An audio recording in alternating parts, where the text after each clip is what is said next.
Formerly known as Siam.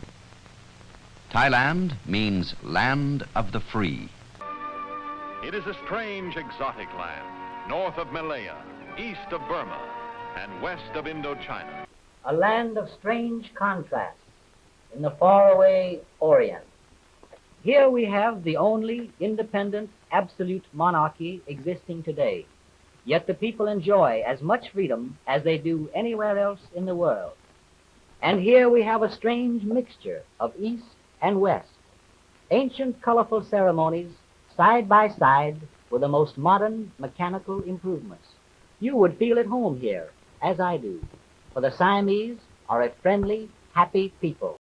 From airplanes to elephants, and the world turns backwards in this land of contrast and paradox. In the streets and markets are a carefree and contented-looking people. These small merchants, their families and customers live modestly, but free from want. Many of the city dwellers are of Chinese origin. The Chinese immigrants play an important role in the country's economy. For centuries, her beauty, her grace, and the splendor of her costume have been the true personification of that strange and exotic land across the sea. Before the Parliament building, once the great throne hall, stands King Chulalongkorn, storied ruler of Anna and the King of Siam fame. Though he died in 1910, Chulalongkorn will always be remembered as the Patriot King, who patterned his country's administration along Western lines. His ideals still live. They live in the modern avenues of progressive Bangkok, in the magnificent monument of democracy, just as they live in the hearts of the people.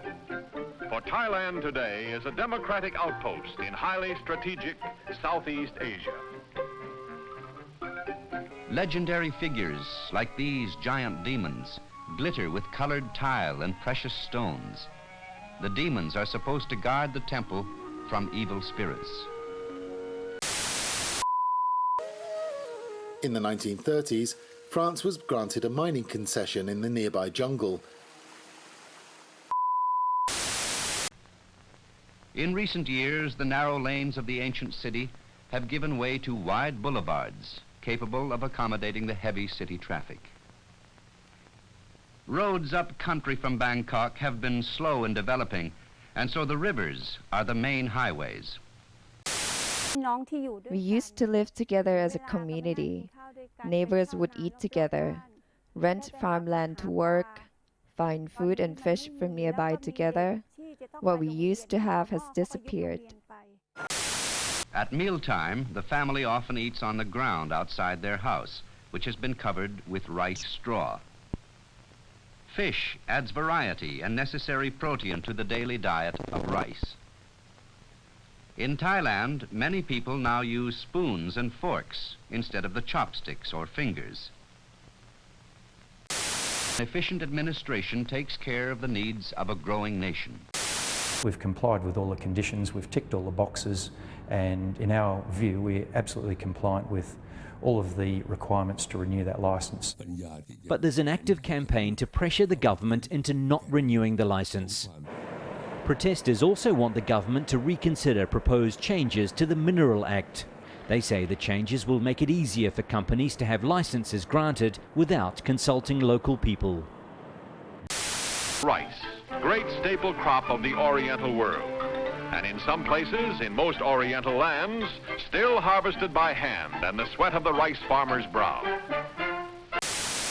This is regarded as a low-grade mine. For every tonne of rock that is pulled out of this pit, only 1 gram of gold is extracted. It's still very profitable, of course, but the operators believe there are greater opportunities elsewhere, and they want to expand.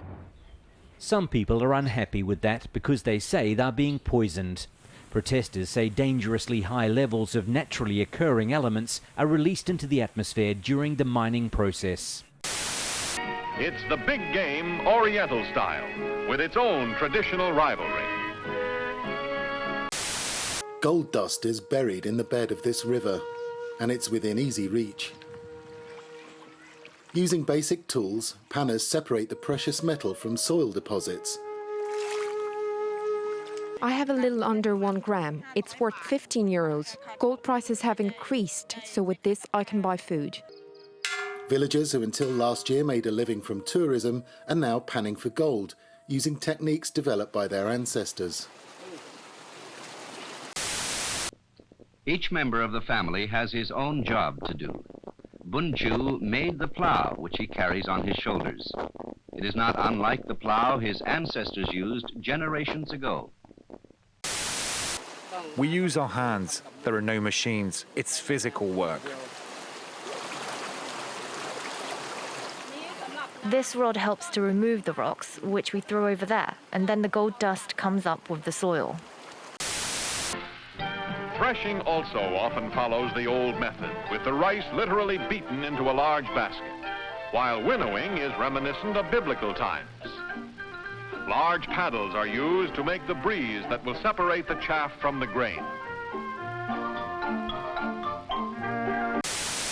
Akara Resources says in that time it answered all the concerns and investigations cleared it of wrongdoing. Our protesters or protagonists, in our view, are very clearly land speculators. This is all about land, this is all about money. It's not about science and it's not about contamination. It's estimated there are around 700 tonnes of gold in Thailand. Soon there may be many more mines, but they could also be met with increasing resistance. Samang and Bunchu, the mother and father, and Shalam, their son, live on the same farm their family has owned for many generations. They love their land and would not like to leave it for any other job. Here, they have all that they need, and life is comparatively good.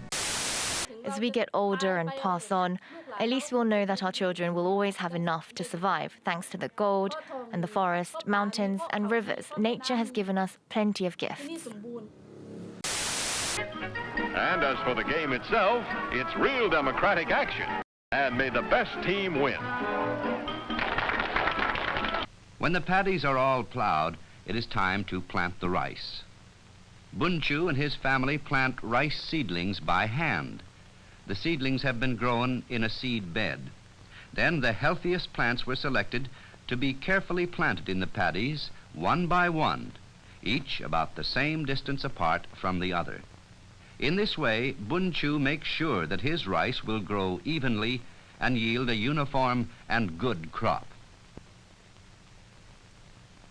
Other farmers who do their planting by broadcasting the seeds on the water have less work, but their yield will not be as great.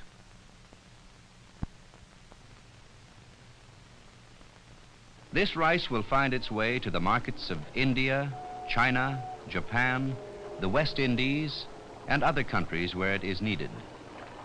In return, Thailand will buy, with money earned from rice, the machines and materials it cannot produce efficiently at home. And so, the foundation of Thailand's present and future prosperity rests on farmers like Bunchu, who provide the all-important rice so needed in the lands of Asia. Respectful of their own traditions and faithful to the ideas of their ancestors, the modern Thai are working hard to affirm and maintain their proud position as the oldest free nation of Southeast Asia. Thailand, outpost of democracy in Southeast Asia, bastion of freedom in this world of ours.